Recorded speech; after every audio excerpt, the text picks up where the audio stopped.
प्रधानमंत्री ने भारत मंडपम में देश में आकांक्षी ब्लॉकों के लिए संकल्प सप्ताह का किया शुभारंभ। आकांक्षी ब्लॉक कार्यक्रम के पोर्टल चैंपियंस ऑफ चेंज का किया उद्घाटन। प्रधानमंत्री ने कहा, आकांक्षी जिला प्रोग्राम के लिए सरकार ने सर्वांगीण विकास, सर्वस्पर्शी विकास, सर्वहितकारी विकास की सरल रणनीति से किया है काम। साथ ही संकल्प सप्ताह से जुड़ी प्रदर्शनी का भी किया अवलोकन। प्रधानमंत्री नरेंद्र मोदी आज छत्तीसगढ़ का करेंगे दौरा। बिलासपुर में परिवर्तन महासंकल्प रैली को करेंगे संबोधित।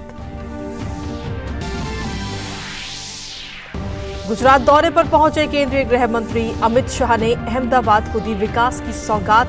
1650 करोड़ रुपए की कई विकास परियोजनाओं का किया लोकार्पण और शिलान्यास।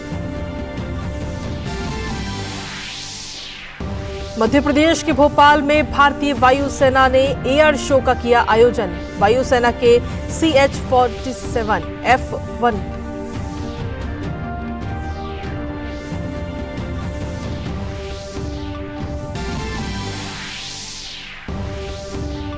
आरजेडी के नेता और बिहार के पूर्व मंत्री अब्दुल बारी सिद्दीकी के महिला आरक्षण पर महिलाओं पर दिए गए अभद्र टिप्पणी करने पर चारों तरफ से निंदा। भाजपा ने कहा, आरजेडी की महिलाओं के प्रति छोटी मानसिकता आ रही है जनता के सामने। 19वें एशियाई खेलों में भारत ने 10 meter air pistol mixed team में जीता रजत पदक।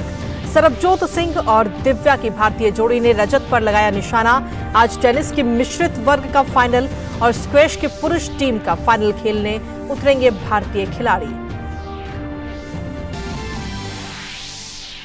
और विश्व कप से पहले तैयारियों को अंतिम रूप देने के उद्देश्य से भारत का पहला अभ्यास मैच आज गुवाहाटी में भारत का इंग्लैंड से होगा सामना।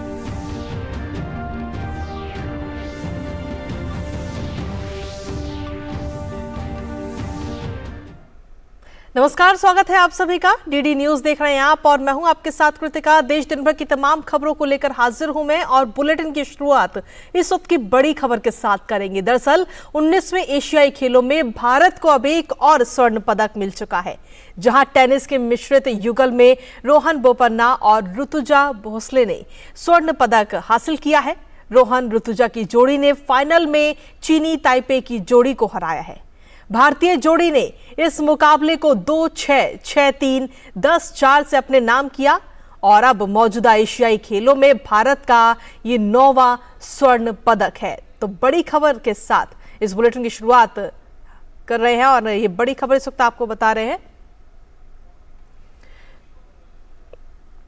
तो आपको बता दें कि टेनिस के मिश्रित युगल में रोहन बोपन्ना और ऋतुजा भोसले ने एक और स्वर्ण पदक इस वक्त देश के नाम कर लिया है। रोहन ऋतुजा की जोड़ी ने फाइनल में चीनी ताइपे की जोड़ी को हरा दिया है। और मौजूदा एशियाई खेलों की अगर बात करें तो भारत का ये 9वां स्वर्ण पदक है। तो 19वें एशियाई खेलों में भारत को अब एक और स्वर्ण पदक मिल चुका है। ये बड़ी खबर इस वक्त आप तक पहुंचा रहे हैं, जहां भारतीय जोड़ी की अगर बात करें तो इस मुकाबले को 2-6, 6-3 और 10-4 से अपने नाम किया है, जहां मौजूदा एशियाई खेलों में भारत का ये 9वां स्वर्ण पदक है। रोहन ऋतुजा की जो ये जोड़ी है उसने फाइनल में चीनी ताइपे की जोड़ी को हराकर स्वर्ण पदक अपने नाम किया है।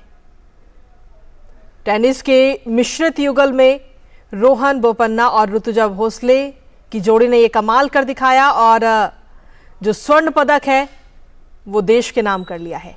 तो ये बड़ी खबर आप तक पहुंचा रहे हैं 19वें एशियाई खेलों से जुड़ी हुई इस वक्त की बड़ी खबर, जहां एक और स्वर्ण पदक भारत को मिल चुका है।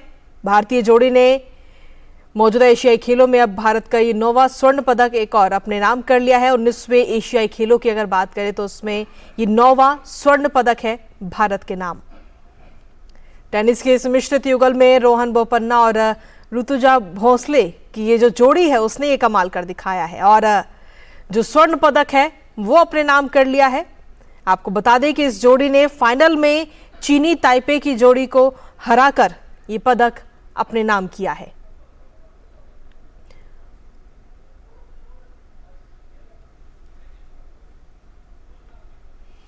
वहीं प्रधानमंत्री मोदी ने आज नई दिल्ली में देश के आकांक्षी प्रखंडों के लिए सप्ताह भर चलने वाले विशेष कार्यक्रम संकल्प सप्ताह का शुभारंभ किया।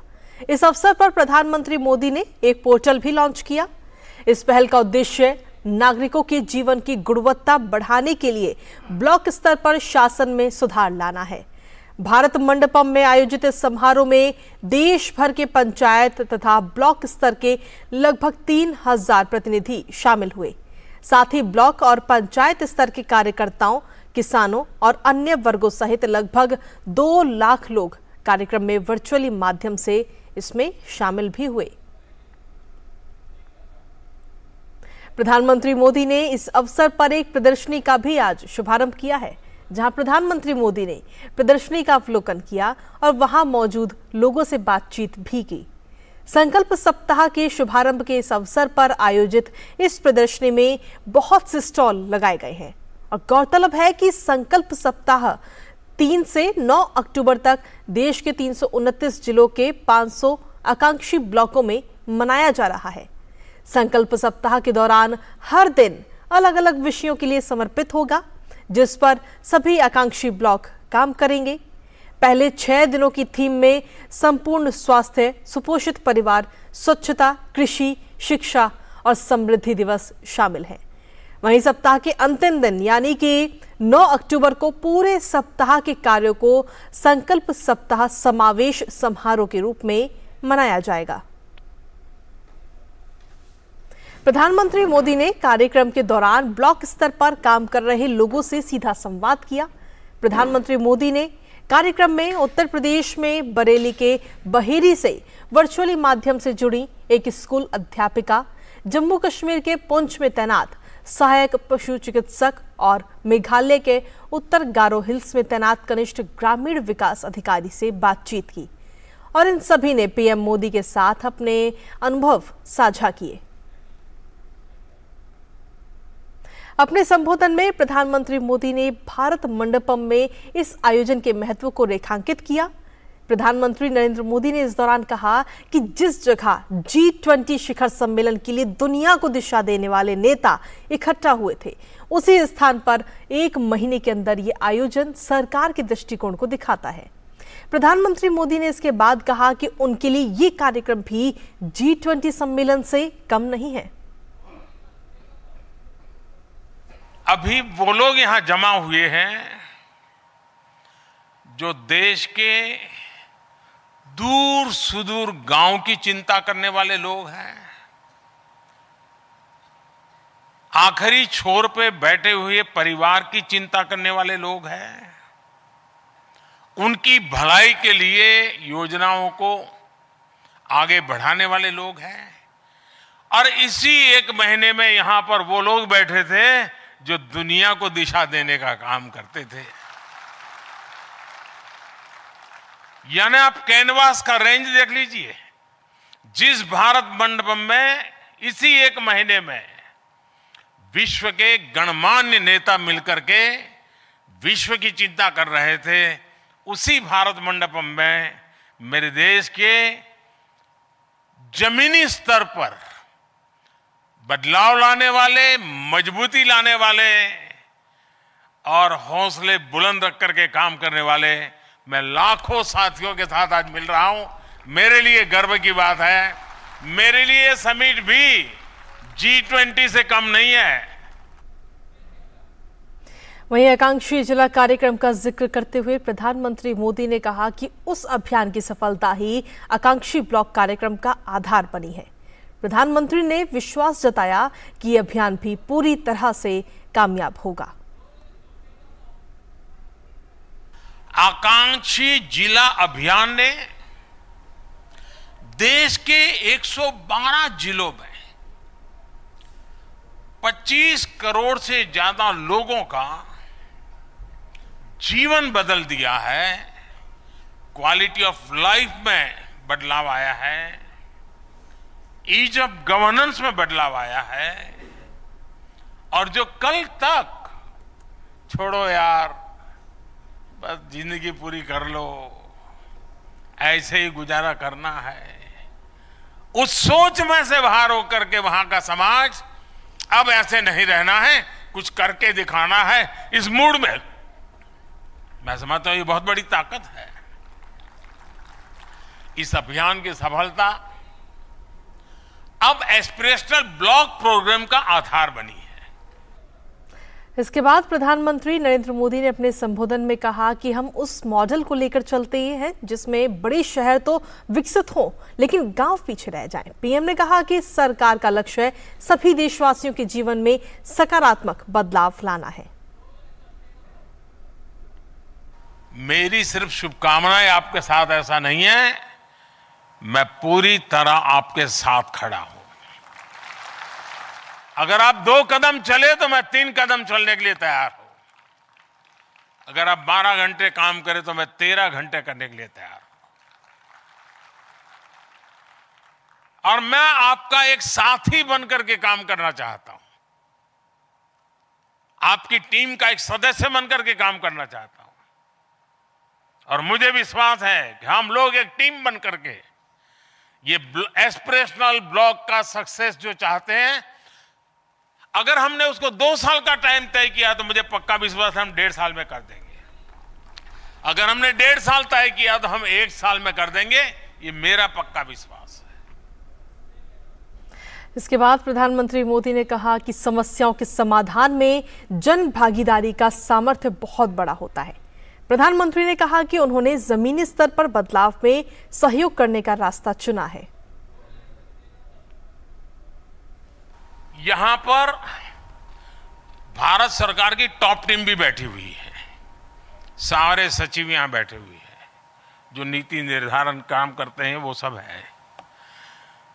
अब मेरे सामने 2 विषय हैं, क्या मैं इनके पीछे शक्ति लगाकर जो टॉप है उसी को ठीक ठाक करूं, कि मैं धरातल पर मजबूती के लिए काम करूं। मैंने रास्ता चुना है धरातल पर मजबूती का, और धरातल की मजबूती से ये हमारा पिरामिड ऊपर जाएगा। विकास का जो सबसे नीचे का तबका है वो जितना ज्यादा विकसित होगा, मैं समझता हूं उतना ज्यादा परिणाम मिलेगा। और इसलिए हमारी कोशिश यही है कि हम इस प्रकार से डेवलपमेंट को आगे बढ़ाएं। वहीं प्रधानमंत्री मोदी ने कार्यक्रम में मौजूद पंचायत तथा ब्लॉक स्तर प्रतिनिधियों से कहा कि वो अगले साल अक्टूबर-नवंबर में उनसे फिर मिलेंगे और उनकी सफलता की बातें सुनेंगे। दोस्तों, मैं अभी से आपको कहता हूं, 2024 में हम फिर अक्टूबर-नवंबर में मिलेंगे, फिजिकली मिलेंगे, और हम इसका लेखा जोखा करेंगे। और मैं उस समय यहां ऑडियंस में बैठ करके आप में से 10 लोगों के सफलता की बातें सुनना चाहूंगा, और फिर मुझे जो कहना है वो मैं अगले साल 2024 अक्टूबर या नवंबर में आपसे बात करूंगा। वहीं प्रधानमंत्री नरेंद्र मोदी ने अपने संबोधन में आगे कहा कि समाज की शक्ति सबसे बड़ी शक्ति होती है।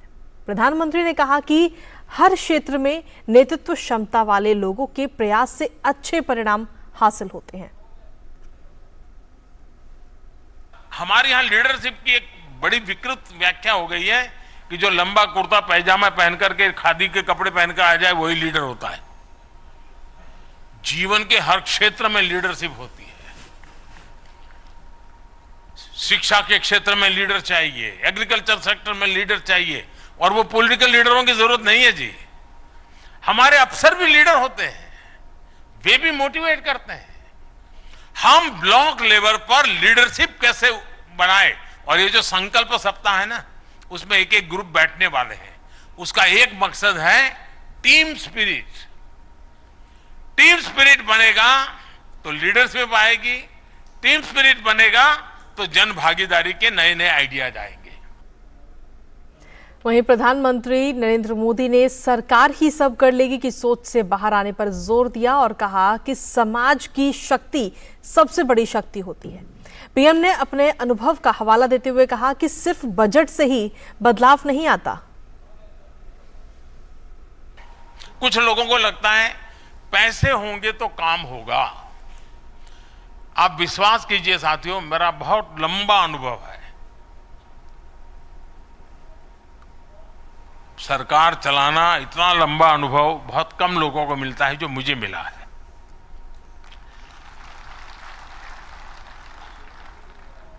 और मैं अनुभव से कहता हूं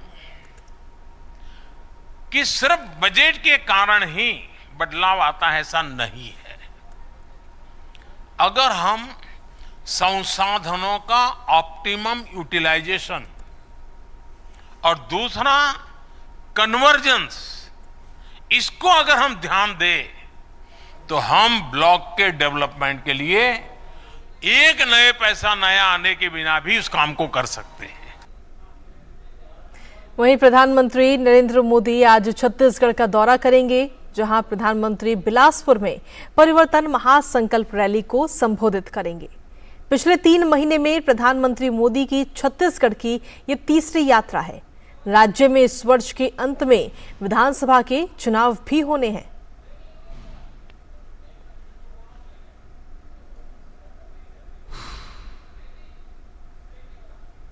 और खबरों का सिलसिला डीडी न्यूज पर यूं ही लगातार जारी है, लेकिन वक्त एक छोटे से ब्रेक का है। आप देखते रहिए डीडी।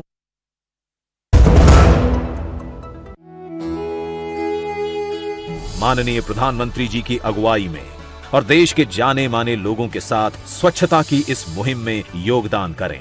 एक साथ मिलकर करते हैं साफ अपने गली और मोहल्ले को। पूजा घरों से लेकर विद्यालय तक, रेलवे स्टेशन से लेकर सड़कों तक अपनी धरोहरों का मान बढ़ाते हैं। कचरे से पर्यावरण को बचाते हैं, स्वच्छता से समृद्धि लाते हैं। 1 तारीख को अपने घर के आसपास होने वाले स्वच्छता के कार्यक्रमों की जानकारी और उसमें भाग लेने के लिए स्वच्छताहीसेवा.com पर जाएं और #स्वच्छ भारत के साथ अपने फोटो और वीडियोस अपलोड करें, ताकि पूरा देश बने स्वच्छ। और यही तो होगी 2 अक्टूबर पर गांधी जी को हमारी सच्ची श्रद्धांजलि। 1 अक्टूबर को 1 घंटे के लिए सुबह 10 बजे से स्वच्छता के लिए करें श्रमदान। चाची, कल्याण भव, सुखी भव और सबसे जरूरी आशीर्वाद आयुष्मान भव। वो तो मोदी सरकार सबको दे रही है। देश के धनी आदमी जिस प्रकार से आरोग्य की सेवा प्राप्त कर सकते हैं, अब मेरे देश के गरीब को भी वही सेवाएं उपलब्ध होनी चाहिए। शुरू हो रहा है आयुष्मान भव अभियान 17 सितंबर से। आयुष्मान आपके द्वार का तीसरा चरण। मोबाइल से ही बन जाएगा आयुष्मान कार्ड। आयुष्मान मेला आयोजन, जहां कई बीमारियों की होगी मुफ्त जांच और इलाज। अंगदान शपथ पंजीकरण, जिससे हमारे बाद भी किसी और को मिले जीवन। रक्तदान शिविर और आयुष्मान सभा का आयोजन। इन सुविधाओं का लाभ उठाने नजदीकी आयुष्मान हेल्थ और वेलनेस सेंटर पर जाएं। अब होगा जन जन आयुष्मान।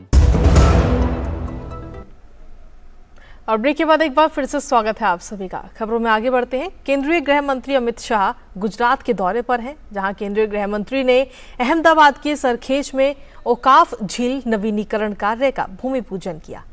अमित शाह ने भाड़जगांव, ओगड़ज, जगतपुर गांव, त्रागढ़ में तालाबों के नवीनीकरण कार्यों का भी आज शिलान्यास किया है।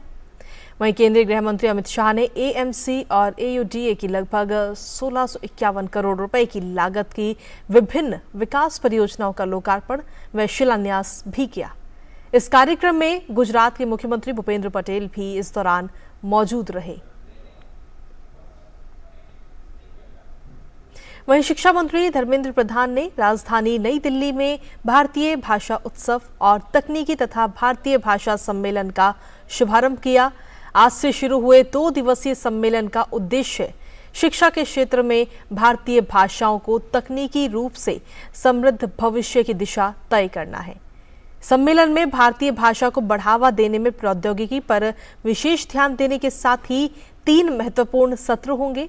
इनमें शिक्षण, प्रशिक्षण, परीक्षा और शैक्षिक सामग्री के अनुवाद में प्रौद्योगिकी की भूमिका शामिल है। इस मौके पर केंद्रीय मंत्री ने कहा कि भारतीय भाषा के दायित्व में गृह विभाग का अहम योगदान है।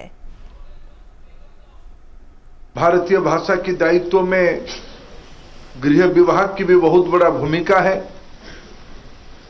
राजभाषा यानी शासकीय भाषा की दायित्व तो उन्हीं के पास है। एक होल ऑफ गवर्नमेंट अप्रोच में भारतीय भाषा उत्सव को मनाने का निर्णय हुआ है। आज उसका एक औपचारिक उद्घाटन हो रहा है। अभी उसकी एक झलक हम लोगों ने देखा। 22 भाषा की कुछ सेकंड्स की आप लोगों ने एक मनमोहक इसका ट्रेलर देखा। वहीं शिक्षा मंत्री धर्मेंद्र प्रधान ने कहा कि भारत में भाषा, संस्कृति और सभ्यता हमारी भौगोलिक पहचान है। भाषा, संस्कृति और सभ्यता, लैंग्वेज, कल्चर और सिविलाइजेशनल लिंक, दुनिया में शायद उसकी परिभाषा अलग अलग होगी, लेकिन भारत में एक इकाई के नाते कोई व्यक्ति खड़ा होता है, उसकी उच्चारण, उसकी पहनावा से उसकी सामाजिक संस्कृति का प्रतिफलन होता है, उसकी भौगोलिक परिचय का प्रतिफलन होता है। ये सारा विषय हमारी भारतीय ज्ञान परंपरा के हिस्सा है। और अब बात करते हैं एयर शो की। दरअसल मध्य प्रदेश राज्य के भोपाल में भारतीय वायुसेना द्वारा एयर शो का आयोजन किया गया और इस मौके पर राज्य के मुख्यमंत्री शिवराज सिंह चौहान भी उपस्थित रहे। भारतीय वायुसेना के CH-47F1 चिनूक हेलीकॉप्टर ने भोजताल झील के ऊपर रोमांचक एरोबेटिक प्रदर्शन किया।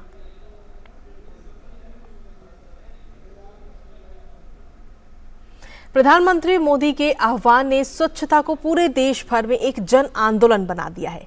देश के कोने कोने में स्वच्छता का संदेश देने के लिए विभिन्न आयोजन किए जा रहे हैं और स्वच्छता को लेकर सरकार के इन्हीं प्रयासों का नतीजा है कि आज देश के गांवों और शहरों की तस्वीर बदली है और एक नई जागरूकता पैदा हो रही है। प्रधानमंत्री नरेंद्र मोदी ने 2014 में कार्यभार संभालने के बाद से स्वच्छ भारत मिशन को सर्वोच्च प्राथमिकता दी है और पूरा देश स्वच्छता को जन आंदोलन बनाने के लिए प्रधानमंत्री के आह्वान के पीछे खड़ा हो गया। पीएम ने स्वच्छ भारत अभियान को नारों से निकालकर जमीन पर उतारा। नतीजा स्वच्छ भारत मिशन ग्रामीण कार्यक्रम देश भर में लाखों लोगों के स्वास्थ्य और कल्याण को बेहतर बनाने में सहायक रहा। 23 सितंबर 2023 के आंकड़ों के मुताबिक स्वच्छ भारत मिशन के तहत देश के 75% गांव अब ODF प्लस हैं। पिछले दिनों ही उत्तर प्रदेश ने स्वच्छ भारत मिशन कार्यक्रम के अंतर्गत 100% ODF प्लस कवरेज हासिल किया। राज्य के 95,767 गाँव ने ठोस या तरल अपशिष्ट प्रबंधन प्रणालियों के साथ अपने को ODF प्लस घोषित किया है। उत्तर प्रदेश ने पिछले 6-7 सालों के अंदर जो ODF में काम किया है वो भी देश में सबसे आगे था और लगभग 2,60,00,000 टॉयलेट्स बनाए हैं, व्यक्तिगत शौचालय हम लोगों ने बनवाए हैं और करीब 58,000 सामुदायिक शौचालय बनाए। ये सभी 97,000 जो गांव हैं, 57,700 ग्राम पंचायतों के अधीन, उन्होंने एक स्टेज का काम कंप्लीट कर लिया है, सॉलिड या लिक्विड वेस्ट मैनेजमेंट का। तो इसी तरह सभी लोग ODF प्लस के किसी न किसी कैटेगरी में आ गए हैं। तो ये बहुत बड़ी उपलब्धि है। यूपी के साथ अंडमान और निकोबार द्वीप समूह, दादर और नगर हवेली, गोवा, गुजरात, हिमाचल प्रदेश, जम्मू और कश्मीर, कर्नाटक, केरल, लद्दाख, पुडुचेरी, सिक्किम, तमिलनाडु, तेलंगाना, त्रिपुरा ऐसे राज्य हैं जिन्होंने 100% ODF प्लस गांव का लक्ष्य हासिल किया है।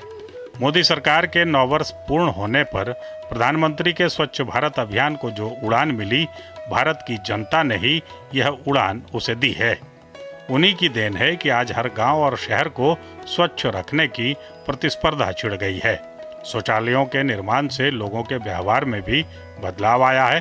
पहले समस्याओं के समाधान के लिए कोई ठोस योजना नहीं थी। मोदी सरकार के आने के बाद समस्याओं के संपूर्ण समाधान की योजना तैयार की गई। तमाम योजनाओं को सफलतापूर्वक लागू भी किया गया। मध्य प्रदेश में इंदिरा गांधी राष्ट्रीय जनजातीय विश्वविद्यालय के कुलपति का कहना है कि महात्मा गांधी ने स्वच्छता पर बहुत ध्यान दिया था। देश के प्रधानमंत्री नरेंद्र मोदी भी स्वच्छता को लेकर बड़े आग्रही हैं। 1 अक्टूबर को हम सभी को 1 घंटा इस अभियान में लगाना है। 1 घंटा, 1 दिन, वस्तुतः पूरे देश को स्वच्छ रखना हम सभी का धर्म है।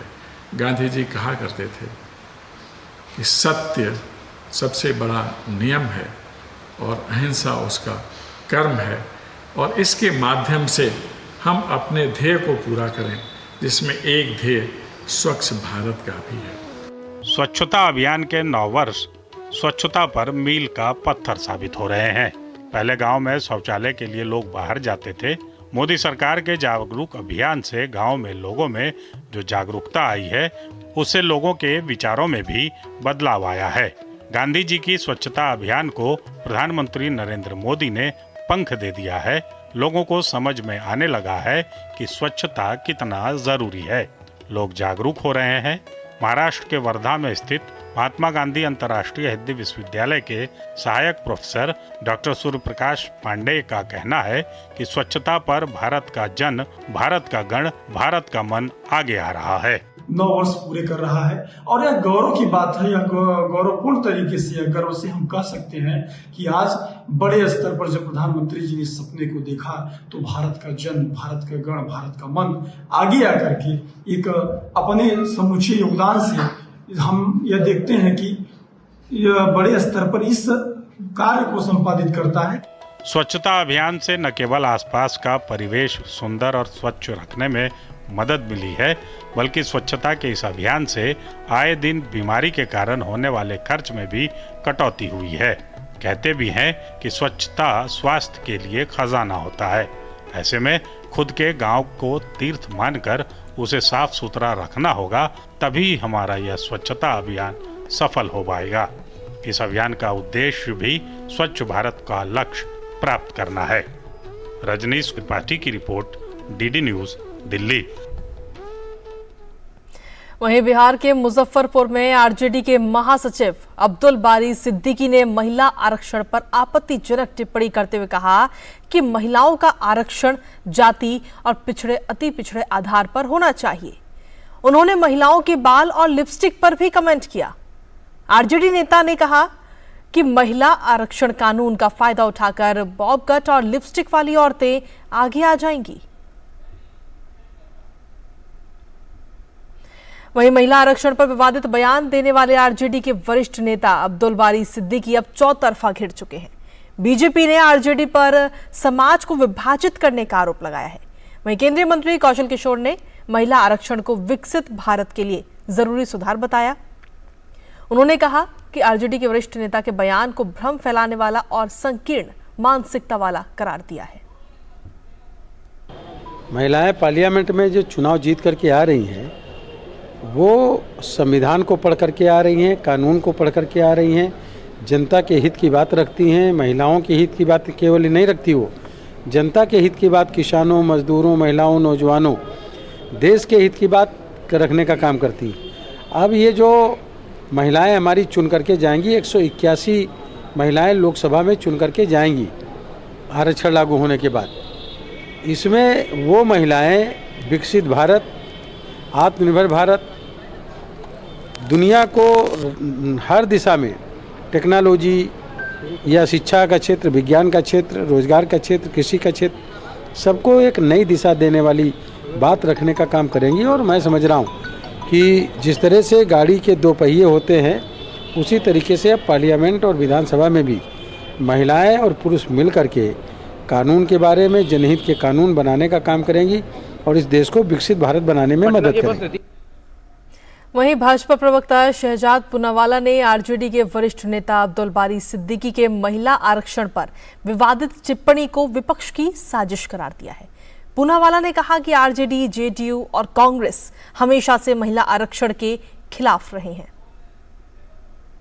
2010 में राज्यसभा में भारतीय जनता पार्टी के समर्थन के बाद वो पारित हुआ और हम तो समर्थन में खड़े थे। आपने लोकसभा में इस बिल को कभी क्यों नहीं लाया? क्योंकि इसी समाजवादी पार्टी, इसी आरजेडी, इसी जेडीयू के डर में जो इसी प्रकार के वक्तव्य करते हैं कि बॉब कट वाली महिलाएं आ जाएंगी, लिपस्टिक लगाने वाली महिलाएं आ जाएंगी, उनके चक्कर में, उनके समर्थन को प्राप्त करने के चक्कर में आपने कभी भी महिलाओं को उनका अधिकार नहीं दिलाया। और आज जब महिलाओं को उनका अधिकार मिल रहा है तो किस प्रकार से उनको भ्रमित किया जाए, और इसमें भी डिवाइड एंड रूल की पॉलिटिक्स चिदम्बरम जी और कांग्रेस पार्टी कर रही है। और खबरों का सिलसिला डीडी न्यूज पर यूं ही लगातार जारी है। फिलहाल मेरे साथ इस बुलेटिन में इतना ही। नमस्कार।